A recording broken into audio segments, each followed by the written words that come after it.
Indian polity के इस video में आपका स्वागत है। आज हम आर्टिकल 3 के बारे में बात करेंगे और इसको सिंप्लीफाई करने की कोशिश करेंगे। तो चलिए शुरू करते हैं। तो सबसे पहले बात करते हैं व्हाट डज आर्टिकल 3 से। तो देखिए, this article gives parliament the power. ये हमारी संसद को पावर देता है। ये आर्टिकल हमारी संसद को पावर देता है क्या करने की? टू क्रिएट न्यू स्टेट, नया स्टेट बनाने की पावर देता है। बाय किस तरीके से? तो separating territory from any state, कि कोई स्टेट है उसकी टेरिटरी को सेपरेट किया जा सकता है और नया स्टेट क्रिएट कर सकते हैं। दूसरा पावर है मर्जिंग टू और मोर स्टेट, दो या उससे अधिक स्टेट को मर्ज करके नया स्टेट बना सकते हैं। और तीसरा पावर है merging parts of the state, कि कुछ स्टेट्स है उनके कुछ पार्ट्स को अलग करके मर्ज करके उससे नया स्टेट क्रिएट कर सकते हैं। ये पार्लियामेंट को पावर दी गई है आर्टिकल 3 के द्वारा। अगर हम इसको ध्यान से देखें तो हम बोल सकते हैं बाय वे ऑफ आर्टिकल 3 की मदद से पार्लियामेंट कैन इंक्रीज और decrease area of any state. किसी भी स्टेट, भारत में जो भी स्टेट है, किसी भी स्टेट का एरिया इंक्रीज किया जा सकता है या डिक्रीज किया जा सकता है। ये हमारी संसद कर सकती है। दूसरा power, parliament can alter the boundary of any existing state. Parliament also can change the name of any existing state. ये पार्लियामेंट को पावर दिया गया है कि पार्लियामेंट चाहे तो किसी भी स्टेट के एरिया को इंक्रीज कर सकती है, डिक्रीज कर सकती है, या फिर उसकी बाउंड्री को बदल सकती है, या किसी भी स्टेट के नाम को बदल सकती है। ये आर्टिकल 3 के द्वारा ये पावर जो है पार्लियामेंट को दिया गया है। अगर हम इसमें ध्यान से देखें तो मुख्य बात यह है, इंपॉर्टेंट बात यह है कि इस बिल के लिए, आर्टिकल 3 से रिलेटेड अगर बिल होगा तो इस बिल के लिए president must refer the proposal to the concern state legislature for the opinion. कि आर्टिकल 3 के हिसाब से किसी भी स्टेट को अगर रीऑर्गेनाइज करना हो तो प्रेसिडेंट को उस कंसर्न लेजिस्लेचर को, स्टेट लेजिस्लेचर को, उनके ओपिनियन के लिए बिल भेजना ही पड़ेगा। लेकिन parliament is not bound to follow such opinion. अगर वो स्टेट कोई ओपिनियन देता है तो ये पार्लियामेंट के ऊपर बाध्यकारी नहीं है। ये महत्वपूर्ण बात है। अगर हम कॉन्सेप्चुअल अंडरस्टैंडिंग की बात करें तो हम बोल सकते हैं कि article 3 is about internal changes with in Indian union, कि हमारे इंडियन संघ में जो इंटरनल चेंजेस है उससे डील करता है आर्टिकल 3। ये इंश्योर करता है कि इंडिया रिमेन फ्लेक्सिबल एंड एडप्टेबल, कि भारत जो है, भारत फ्लेक्सिबल और एडप्टेबल रहे। जो हमारे देश में जो भी हमारी सोसाइटी है, social, cultural and administrative needs है, उसके अनुसार हमारी इंटरनल बाउंड्रीज एंड एडमिनिस्ट्रेशन जो है वो एडजस्ट हो जाए, उसके लिए आर्टिकल 3 पार्लियामेंट को पावर देता है। ये बताता है कि हमारे यहाँ पे जो कॉन्स्टिट्यूशन है, कॉन्स्टिट्यूशन का जो टिल्ट है, झुकाव जो है वो यूनिटरी की तरफ है। इसका मतलब है state do not have veto power over the changes to the territory, कि जो हमारी राज्य सरकार है, जो स्टेट्स है, उनके पास वेटो पावर नहीं है कि वो अपनी ही टेरिटरी को चेंज होने से बचाए या फिर अलग तरीके से चेंज करे। उनके पास वेटो पावर नहीं है। ये पावर पार्लियामेंट को दी गई है आर्टिकल 3 के द्वारा। चलिए आर्टिकल 3 को हम कुछ केस लॉस, कुछ की केस लॉस की मदद से समझते हैं। तो यहाँ पे हम समझेंगे, पहला जो केस है वो है state of West Bengal versus union of India 1963 का केस है, और दूसरा केस है बाबूलाल पराठे वर्सेस स्टेट ऑफ बॉम्बे 1960 का केस है। 1960 का केस है, इसे समझते हैं। तो सबसे पहले बात करते हैं state of West Bengal versus union of India 1963 का केस है। ये यहाँ पे जो स्टेट गवर्नमेंट है, जो वेस्ट बंगाल है, उन्होंने चैलेंज किया पार्लियामेंट की पावर को टू ट्रांसफर इट्स टेरिटरी, कि स्टेट की टेरिटरी अगर ट्रांसफर करती है पार्लियामेंट, उसको चैलेंज किया जाता है वेस्ट बंगाल की सरकार के द्वारा। तो यहाँ पे सुप्रीम कोर्ट ने कहा कि parliament has complete authority under article 3 to reorganize the state. तो यहाँ पे पार्लियामेंट को पूरी पावर मिली। It reaffirmed that India is a union of state and it is not a federation of sovereign units.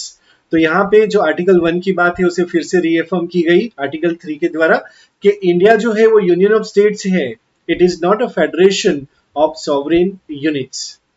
दूसरा केस है Babulal Parate versus state of Bombay 1960 का case है। यहाँ पे सवाल था कि क्या प्रायर स्टेट लेजिस्लेचर अप्रूवल जो है क्या ये मैंडेटरी है before introducing bill in parliament under article 3, कि अगर आर्टिकल 3 के हिसाब से किसी स्टेट को रीऑर्गेनाइज करना है तो क्या पहले से स्टेट लेजिस्लेचर को ये बिल भेजना मैंडेटरी है। तो यहाँ पे कोर्ट ने कहा कि only recommendation from president is required before introduction, कि इंट्रोडक्शन करना है पार्लियामेंट में ऐसा कोई बिल तो प्रेसिडेंट की रिकमेंडेशन मात्र रिक्वायर्ड है, और कहा स्टेट की कंसेंट इज नॉट बाइंडिंग, ये कहा गया। तो ये बाबूलाल पराटे का केस है 1960 का। अब चलिए कुछ रियल लाइफ एग्जाम्पल को समझते हैं आर्टिकल 3 इन एक्शन के जरिए। तो एग्जाम्पल में सबसे पहले क्रिएशन ऑफ तेलंगाना 2014 की बात करेंगे, उसके बाद उत्तराखंड, झारखंड एंड छत्तीसगढ़ 2000 में जो स्टेट बने थे उनकी बात करेंगे, and then we will talk about renaming of the states. तो चलिए पहली बात करते हैं क्रिएशन ऑफ तेलंगाना 2014 की बात करते हैं। तो देखिए Telangana state was form by bifurcating Andhra Pradesh का एक हिस्सा निकाला गया और उस हिस्से में तेलंगाना स्टेट क्रिएट किया गया। तो प्रोटेस्ट तो बहुत हुआ था, आंध्र प्रदेश की ओर से बहुत प्रोटेस्ट हुआ था। Despite protest, parliament exercise is power after taking the opinion of the state legislature, कि पार्लियामेंट ने यहाँ पे स्टेट लेजिस्लेचर का ओपिनियन लिया और उसके बाद पार्लियामेंट ने अपनी पावर यूज करके आर्टिकल 3 को यूज करके रीऑर्गेनाइज किया और तेलंगाना स्टेट क्रिएट किया 2014 में। उसके बाद सन 2000 में 3 स्टेट बने, उत्तराखंड, झारखंड एंड छत्तीसगढ़। इसकी बात करते हैं। तो देखिए तो जो हमारा जो उत्तराखंड है वो उत्तर प्रदेश में से क्रिएट होता है, झारखंड बिहार में से क्रिएट होता है एंड छत्तीसगढ़ मध्य प्रदेश में से क्रिएट होता है। ये 3 स्टेट बनाए गए to accommodate regional aspirations and improve governance, के गवर्नेंस को इम्प्रूव करने के लिए और जो प्रादेशिक एस्पिरेशन थी उसको पूरे करने के लिए ये 3 स्टेट जो है वो क्रिएट किए गए थे। इसके बाद बात करते हैं रीनेमिंग ऑफ स्टेट्स की बात करते हैं, जिसमें 1969 में जो मद्रास स्टेट था उसका नाम बदलकर तमिलनाडु किया गया। आज हम तमिलनाडु के नाम से इस स्टेट को जानते हैं। 2011 में जो उड़ीसा था उसका नाम बदलकर उड़ीसा किया गया 2011 में। It was done under article 3 through constitutional amendment process, article 3 को यूज करके कॉन्स्टिट्यूशनल अमेंडमेंट प्रोसेस के जरिए ये प्रोसेस किया गया था। चलिए कुछ की पॉइंट्स देख लेते हैं जो याद रखने लायक है। पहला, article 3 empower only parliament to reorganize the state, कि अगर हमारे देश में हम स्टेट को रीऑर्गेनाइज करना चाहते हैं तो आर्टिकल 3 मात्र पार्लियामेंट को ये पावर देता है। दूसरी बात, the president seek the view of concern state legislature but this view is not binding on the parliament, parliament के ऊपर स्टेट लेजिस्लेचर का जो व्यू है वो बाइंडिंग नहीं होगा। और तीसरी बात, this article 3 shows centralized nature of Indian polity, कि हमारा जो पॉलिटी है, राजतंत्र है, उसका नेचर सेंट्रलाइज्ड है and state cannot block the reorganization, कि हमारे देश में स्टेट जो है वो रीऑर्गेनाइजेशन को ब्लॉक नहीं कर सकते, ये दिखाता है। Reorganization is done through simple majority in parliament, parliament के अंदर जो रीऑर्गेनाइजेशन ऑफ स्टेट होता है उसके लिए मात्र सिंपल मेजोरिटी की जरूरत पड़ती है। इट एंश्योर नेशनल इंटीग्रिटी, ये आर्टिकल भी नेशनल यूनिटी को एंश्योर करता है। Yet it give room for regional aspiration, के हम आर्टिकल 3 की मदद से देख सकते हैं कि ये आर्टिकल हमारे देश में नेशनल यूनिटी जो है वो तो एंश्योर करता है, लेकिन ये रीजनल एस्पिरेशन को पूरा करने के लिए एक स्पेस भी प्रोवाइड करता है। तो हम बोल सकते हैं कि आर्टिकल 3 जो है वो पावरफुल कॉन्स्टिट्यूशनल टूल है that allow India to adjust its internal structure peacefully, कि हमारा जो इंटरनल स्ट्रक्चर है उसे पीसफुल तरीके से एडजस्ट कर सकते हैं, इसके लिए एक साधन देता है आर्टिकल 3 के रूप में। ये बैलेंस करता है central authority with local needs, it ensure unity, flexibility and democratic evolution of Indian union.